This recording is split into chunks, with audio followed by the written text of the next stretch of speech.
사도 바울이 로마서를 쓰면서 로마 교회의 훌륭한 성도들에 대해서 언급을 하고 있는 것을 보게 됩니다.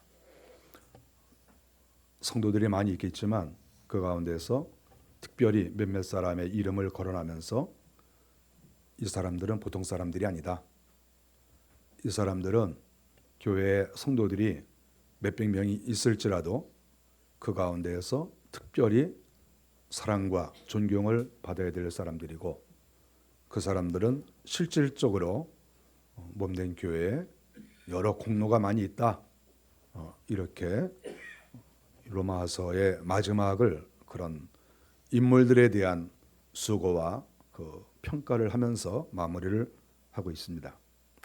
오늘 본문의 내용은 브리스가와 아굴라, 우리는 브리스길라라고도 사도행전에 기록이 되어 있는데, 브리스가와 아굴라 이 두 사람, 이 부부에 대한 이야기를 오늘 본문에서 하고 있습니다. 여기서 브리스가는 아내고 아굴라는 남편입니다. 원래 우리는 성경을 볼 때 남편의 이름이 항상 먼저 나오고 아내 이름이 뒤에 나오죠. 또 구약에서는 아내 이름은 사실 거의 나오지 않습니다. 특별한 경우만 기록을 하고 남편의 이름만 기록을 하는 것인데, 여기에서는 브리스가 이렇게 해서 아내 이름이 먼저 나오는 아주 특별한 그런 경우입니다. 남편의 이름보다 여성의 이름이 먼저 기록될 확률은 거의 없죠. 성경에서 특별히 그렇습니다. 근데 여기에서는 아내 이름을 먼저 기록하고 있습니다. 사도 바울이 이렇게 한 이유는 그 아내가 남편보다 훨씬 더 일을 많이 했다, 이렇게 보고 있는 거죠. 더 소중하다. 물론 우리가 이것을 평가할 때 그러면 브리스가가 아굴라보다 원래부터 훌륭하냐? 처음부터 마지막까지 그러면 이 부부에 있어서 브리스가가 더 탁월한 사람이냐? 여기서 그렇게 말은 하고 있지 않죠.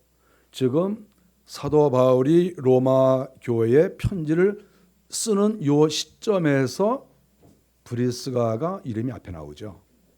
다른 곳에서는 아굴라가 먼저 나오고, 어쨌든 우리는 이 부분은 범상치 않고 지금 다른 데서는 전혀 발견할 수 없는 그런 특이한 그런 경우가 나오고 있습니다.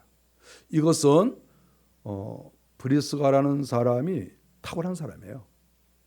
남편도 탁월하고 이 부부가 아주 대단한 부부입니다. 그런데 이 시점에서는 브리스가가 더 일을 많이 하고 앞장서서 수고를 많이 했습니다. 이 시점에서.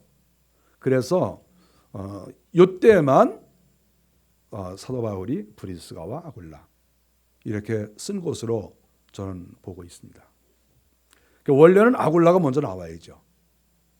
우리가 잘못 생각하면 여기서 브리스가가 먼저 나오니까 브리스가가 굉장히 위대한 인물이고, 왜냐하면 성경에 그런 예가 없으니까.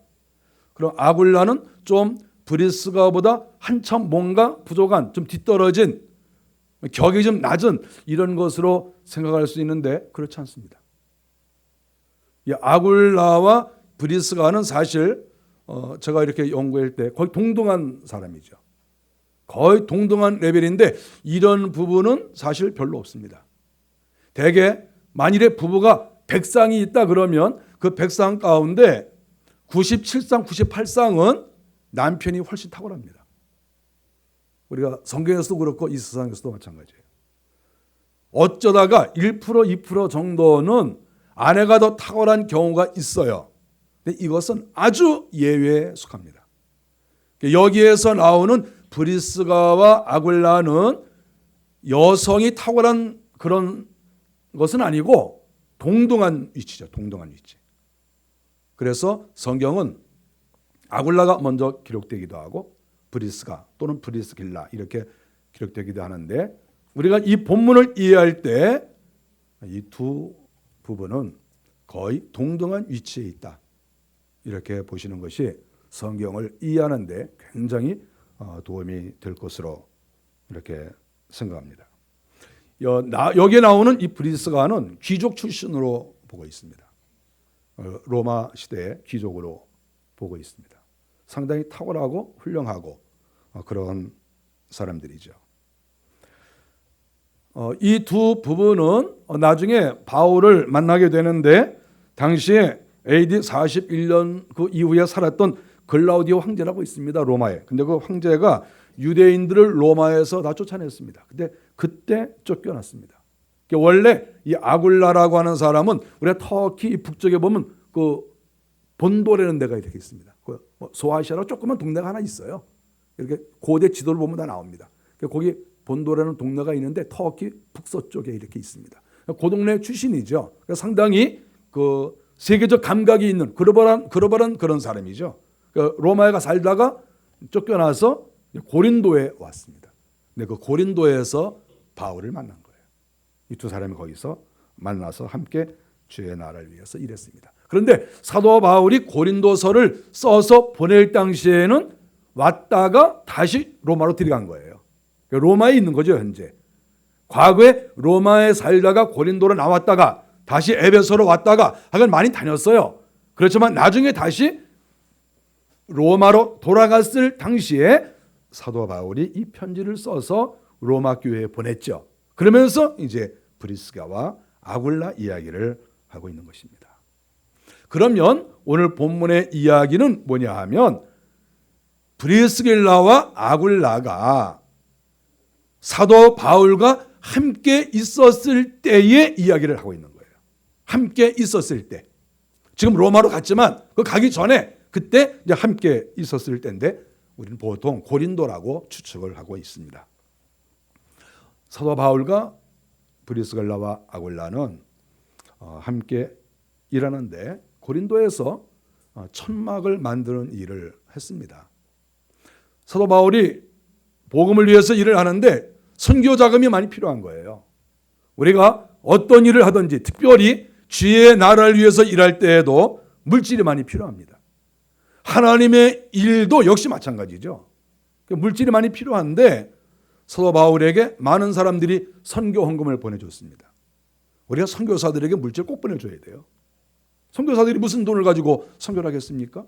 그러니까 선교사에게 돈을 보내줬는데 바울이 그것 가지고는 부족한 것이죠. 일행들이 많이 있으니까. 바로 그럴 때 사도 바울이 이야기를 들었습니다. 로마에서 고린도로 온 사람이 있는데 부부가 있다. 그런데 브리스길라와 아굴라라는 사람이 있는데 이 사람들이 일이 천막을 만드는 일이다. 그런 거예요. 사도 바울은 원래가 공부만 하던 사람이었죠. 그가 무슨 일을 해봤겠습니까? 그런데 브리스가와 아굴라가 고린도에서 일을 한다는 천막을 만든다는 이야기를 듣고 바울이 먼저 갑니다. 찾아가요.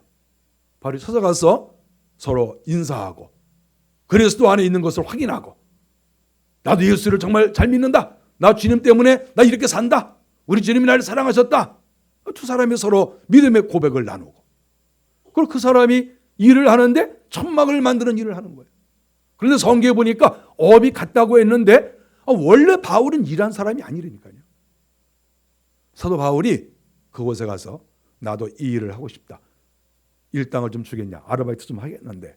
그러니까 그 브리스가와 아굴라가 진짜 일하시겠냐. 당신 대단한 인물이고 복음을 열심히 증거하시는데 아니 기도하고 전도하고 그러셔야지 일을 하시면 어떡하냐. 이렇게 얘기를 했겠죠. 당연히. 내가 만일에 어디 가서 내가 이렇게 돈 번다 그러면 여러분 좋아하시겠어요? 나도 좀 돈 좀 벌어야 되겠다. 그러면 좋아하시겠어요?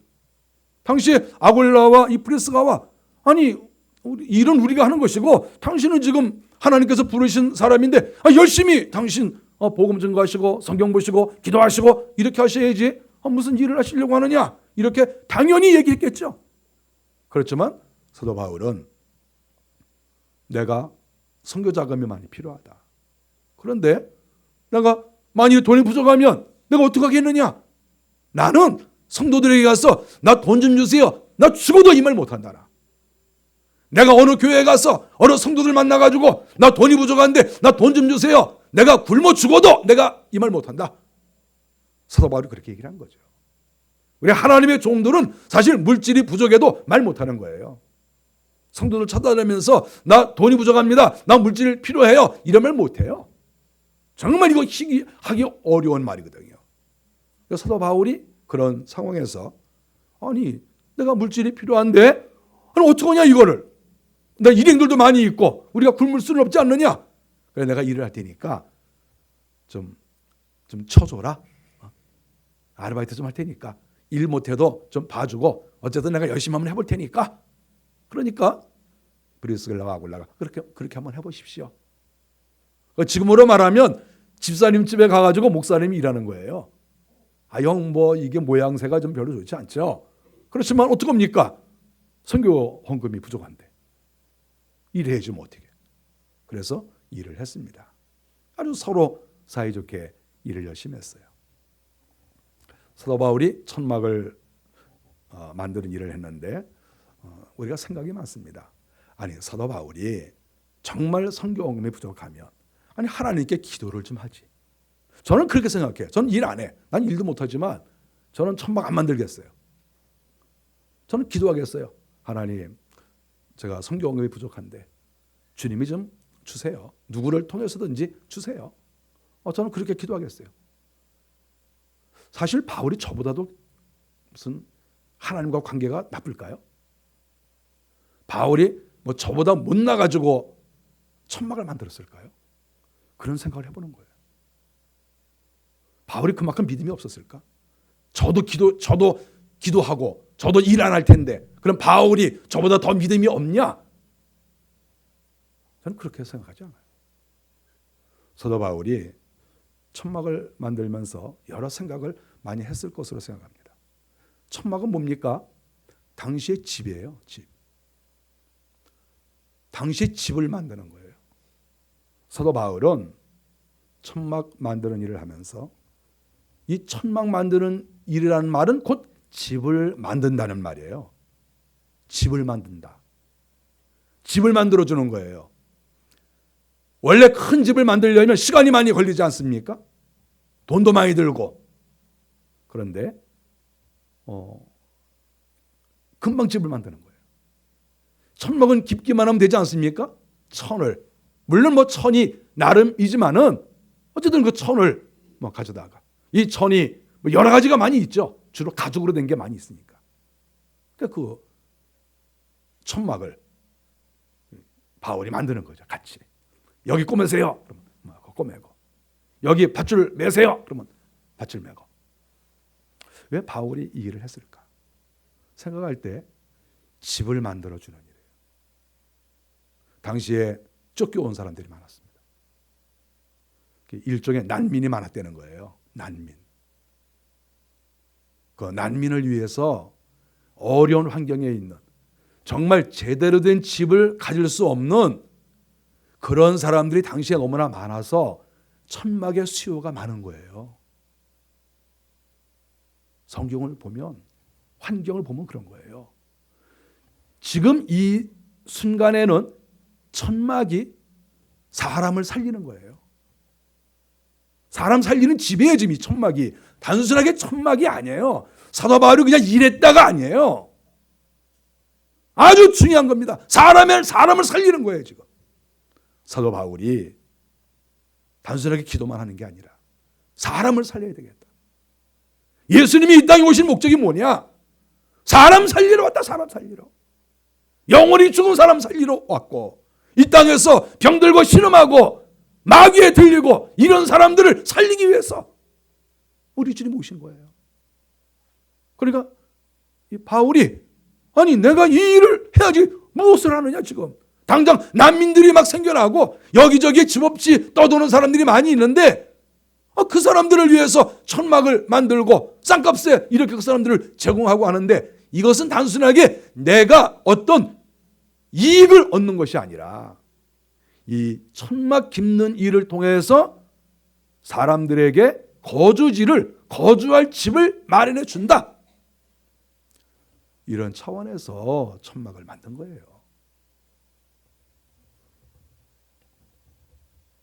바울의 그 마음이 얼마나 깊습니까? 사람을 사랑하고 인생을 사랑하는 그런 마음, 바로 천막은 집을 만드는 것이다. 이렇게 우리가 알아야 됩니다. 또 하나 생각하는 것은 사도 바울은 천국집에 대해서 관심이 많았습니다. 천국집.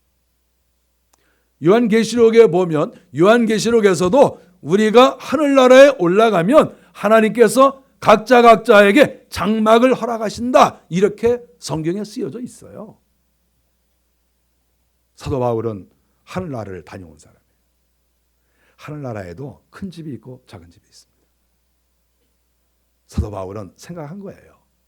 하늘나라 올라가 보니까 작은 집들이 많이 쓰던 거죠. 그거 보고 내려오신 분이거든요. 그때도 막 가슴 아파한 거예요. 그렇지만 그게 어딥니까? 그 작은 집이라도, 아니 하늘나라 올라갔는데 작은 집이라도 있는 게 어디겠어요? 사도 바울은 이 집에 대한 생각이 굉장히 마음에 있습니다. 이 땅에서도 그렇고 하늘나라에서도 그렇고. 천국을 다녀오고 나서 사람들을 보면서, 그래, 내가 저 사람들이 이 땅에서 살 수 있는 집, 그 집도 내가 만들어주고, 내가 저 사람들에게 천막을 팔면서 제공하면서 천국 소식을 증거하고 저 사람들에게 하늘집을 내가 마련해 줘야 되겠다. 이런 마음이 사도 바울의 그 마음속에 깊이 자리를 잡았다. 비록 성경에 한 줄밖에 나오지 않는 이러한 말이지만 여기에는 어마어마한 사도 바울의 그 신앙과 그의 삶이 이 가운데 들어가 있다 하는 것을 알 수 있습니다. 바울은 그래서 열심히 천막 만드는 일을 했는데 그것은 자기가 어떤 수익을 얻으려고 하는 것보다는 어려움을 당한 인생에게 살 곳을 준비해주고 그 사람들에게 하나님께서 하늘집을 이렇게 제공해 주신다고 하는 것을 영적 의미를 거기에 부여해서 그 사람들에게 천막을 주고 있다 하는 것을 성경이 가르치고 있는 거죠. 아마 바울이 그랬을 거라고 생각해요. 천막을 사가는 사람에게 이거 싸게 줍니다. 원래 100만 원인데 30만 원만 내세요. 너무 싼데요. 괜찮아요. 당신이 하늘나라 올라가면 주님이 집을 주십니다. 한마디를 딱딱 하지 않았을까? 저 이렇게 생각합니다. 사도 바울과 아굴라 또 브리스길라 이 두 부부가 함께 서로 가까이 지냈습니다. 오랫동안 가까이 지냈죠. 일도 같이 하고 교제도 같이 하면서 지냈습니다. 이 본문에 이렇게 볼 때 이 두 사람이 아주 친했던 것 같아요. 왜냐하면 사도 바울이 이 사람에 대해서 평가할 때 그들은 나를 위해서 자기의 목이라도 내어놓을 것이다 이렇게 말을 했거든요. 우리가 이 말을 볼 때 바울과 이 부부가 오랫동안 같이 일을 하고 같이 지내면서 서로 존경하고 서로 아끼고 목숨까지 내어줄 수 있는 관계로 이 사람들이 성숙하고 발전했다 이렇게 보는 것이죠. 저는 이 본문을 보면서 굉장히 부끄럽기도 하고 또 부럽기도 했습니다. 그것은 사람들은 말이죠. 한 석 달, 넉 달, 한 1년만 있어 보면 본색이 드러나요. 몇 년까지 갈 것도 없어요. 어떤 사람은 한 2달, 석 달만 되면 본색이 다 드러나요. 본색이 드러나서 좋았던 관계가 거의 깨집니다. 여러분 안 그렇습니까? 여러분 주변에 사람이 많이 있나요? 여러분이 싫어서 스스로 헤어진 사람도 있고 여러분이 싫어서 여러분 곁을 떠난 사람들이 없습니까? 저는 이 바울과 브리스길라, 아굴라 이 모습을 보면서 좀 제 자신을 돌아봤어요. 지난 일주일 동안 제 자신을 돌아봤습니다. 내가 싫어서 나를 떠난 사람이 누굴까? 좀 많이 있더라고요. 한 사람 한 사람을 생각하면서 제가 창피했습니다. 그 사람이 내가 싫어서 떠났구나. 그 친구가 내가 싫어서 떠났구나. 그 사람이 나 보기가 역겨워서 떠났구나. 나만 보면 토할 것 같아서 떠났구나. 나만 보면 성질이 나서 떠났구나. 제가 쭉 이렇게 지난 삶을 돌아보면서 좀 부끄러웠습니다. 내가 이런 사람이었나? 왜 내 주변에서 사람들이 떠나나? 창피하죠. 또 어떤 경우에는 제가 떠난 경우도 있죠. 어떤 친구가 있었는데 나 이 친구하고는 좀 사귀고 싶지 않다. 그래서 떠난 경우도 제가 좀 있어요. 제가 생각해 보니까 사람들은 말이죠. 조금만 사귀어 보면 정이 자꾸 떨어져요. 여러분 안 그렇습니까? 저한테야 정이 붙겠지만 그렇죠? 그래서 정이 떨어지는 경우가 많아요. 저는 이 바울과 이 브리스길라, 아굴라 이분들이 지금 일을 같이 하잖아요. 그러니까 일을 같이 하고 장사를 하고 뭘 같이 하면 이분들이 오래 가는 경우는 거의 없습니다. 근데 이분들은 오래 가는 거예요. 저는 이것이 부러웠던 거예요. 이 두 관계가 얼마나 하나님 앞에서 깨끗하고 이분들이 사심이 없으면 이렇게 오래 갈 수 있을까? 우리가 사람의 관계가 오래 지속되는 것은 너무 쉬워요. 오래 지속되는 것은 사심만 안 먹으면 돼요. 내가 이 사람을 이용하거나 내가 이 사람에게서 무슨 이익을 빼먹겠다 이런 생각만 없으면 오래 가요. 그리고 내가 이 사람에게 시간을 투자하고 내가 이 사람에게 경제적으로도 내가 도움이 되고 어쨌든 내가 이 사람에게 어떤 면에서든지 도움이 좀 돼야 되겠다. 그러면 오래 가요. 헤어질 수 없어요. 그런데 사심을 먹고 뭔가 이익을 취하려고 이런 마음이 내 속에서 꿈틀거리면 헤어질 수밖에 없죠. 그것이 우리 삶에서 우리는 발견하는 것이고 또 성경에서 볼 수가 있습니다. 사도 바울과 이 부부의 특징은 일을 같이 했는데도 불구하고 여러 걸리는 일이 많이 있는데도 전혀 이분들은 서로의 문제가 없고 서로 갈등을 느끼지도 않고 기분 나쁜 적도 없고 밥맛 떨어지는 적도 없고 오히려 서로 존경하면서 사도 바울은 로마 교회 성도들이 시기하거나 질투하는 것도 생각하지 않고 너희들은 이 사람들을 알아줘라 이렇게 말을 하고 있고 또 그 사람들은 사도 바울을 위해서 목숨이라도 내어놓는 이런 멋진 관계가 됐다는 거예요. 저는 로마 교회에 이런 훌륭한 인물들이 있다는 것이 너무 감사하고 부럽고 정말 하나님께서 세계의 중심지인 로마에 이렇게 훌륭한 성도들을 두셨구나 하는 것을 알 수가 있습니다. 사람이 서로 존경을 하면 자기 것을 다 갖다 주고 싶어 해요. 마음도 주고 또 물질이 필요하면 물질도 제공하고 내가 도울 일이 있으면 돕고 이런 마음이 있을 수밖에 없죠. 사도 바울은 이 부부에 대해서 평가하기를 그들은 자기를 위해서 목이라도 내어 놓을 사람이다 이렇게 말을 했습니다. 브리스가와 아굴라가 말도 했겠죠. 또 실질적으로 이런 일이 있으리라고 생각합니다. 왜냐하면 이건 실질적으로 있었던 일이에요. 여기서 그들은 내 목숨을 위하여 자기들의 목숨까지도 내놓았나니 이것은 이미 이런 일이 있었다는 것을 반증하는 거예요. 이미 이런 일이 있었다. 그러니까 사도 바울이 죽을 일이 있었는데 대신 죽으려고 했다는 거예요. 대신 죽으려고 했는데 목을 내놨는데 다행히 그래도 이게 지나가서 그렇지 만일에 이게 제대로만 됐으면 진짜 죽을 수도 있다. 바로 그러한 말이거든요. 여기서 목이라도 내어놓는다는 이 헬라어 단어는 어떤 의미냐 하면 참수를 가리킵니다. 참수. 그러니까 우리가 잘 아는 대로 로마의 병사가 그 칼로 목을 한 방에 치는 거죠. 이거 참수 아닙니까? 그러니까 목을 탁 치는 거예요. 바로 이 의미가 목이라도 내어 놓았나니, 바로 그란 말이에요. 여러분, 사람 죽이는 거 무서운 거예요. 여러분, 사람 사형시킬 때 눈 가리고 죽이는 거 여러분 보지 않았습니까? 영화에서 보면 총살을 할 때에도 눈을 가려요. 너무 두려운 거예요. 두려워서 먼저 죽어요. 총 맞기 전에. 총 쏘기 전에 벌써 너무 두려워가지고 이러다가 그냥 죽어요. 그러니까 눈을 가려요.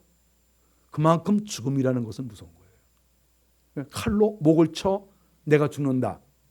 이거 여러분 얼마나 끔찍합니까? 끔찍한 거예요, 이게. 어떤 경우에는 목을 한 번을 딱 쳐서 이게 안 끊어지면 덜렁덜렁하면 한 번 더 쳐야 돼요. 그래도 안 떨어지면 또 한 번 더 쳐야 돼요. 얼마나 끔찍합니까?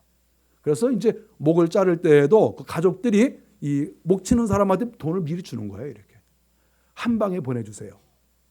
원래 그래요. 고대 사회에서 그래요. 그래서 돈 주면서 잘 쳐서 한 방에 죽여주세요. 돈을 주는 거예요. 그래서 잘 해가지고 딱 쳐야지. 약간 실수하면 한 번에 안 되는 거예요. 여러분 생각을 해보시려니까, 예? 목을 내가 친단 말이에요. 이렇게. 목을 쳐서 내 목이 떨어져 나가 지금. 이렇게 두려운 일이에요.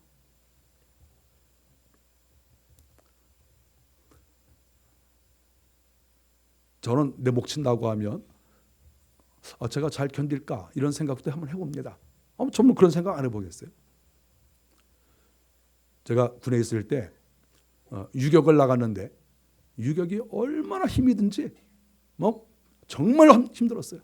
특별히 제가 맹호부대인데 이 맹호부대의 유격은 말도 못해요. 죽을 지경인 거예요. 근데 이렇게 훈련을 하면서 이제 딱 광고를 하는데 뭐랬냐 하면 헌혈을 하면 유격을 빼준다.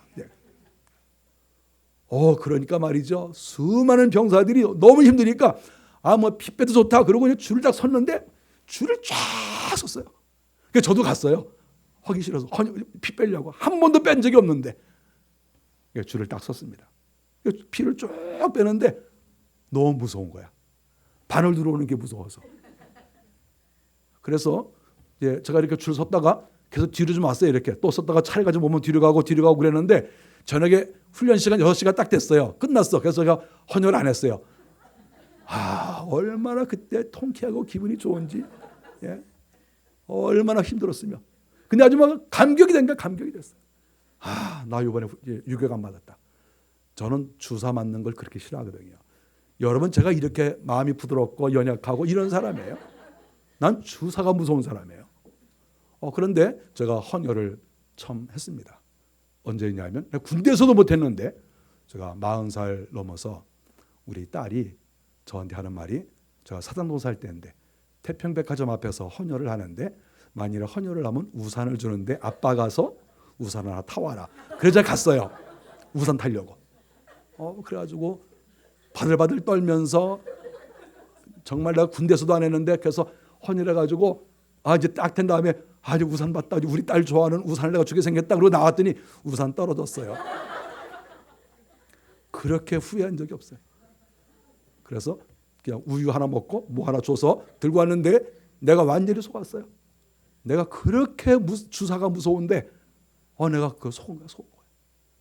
저는 그 생각만 하면 여기에서 이 목을 치는데 난 목이라도 내놓겠다 이 말이 나는 이해가 안 가. 아니 얼마나 자기의 선생님을, 얼마나 사도를 존경하면 목이라도 내놓을 수 있을까?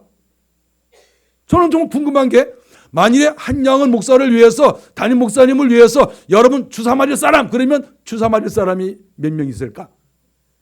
좀 있겠어요?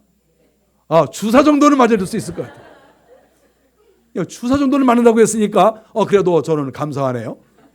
근데 만일에 목이라도 내놓겠냐 그러면 저는 묻진 않겠습니다. 목이라도 내놓겠냐 그러면 누가 내놓겠습니까? 그런데 피 한 방울 섞여 있지 않은 바울과 아굴라가 말이죠. 브리스길라가 목이라도 내놓을 사람이다. 그 사람들은 이미 준비가 돼 있고 또 그런 상황도 있었는데 그거를 어쩌다가 하나님의 은혜로 넘어가서 그런 것이지 만일에 일이 잘못됐으면 진짜 죽을 수도 있었다. 이런 이야기를 사도 바울이 하고 있는 거예요.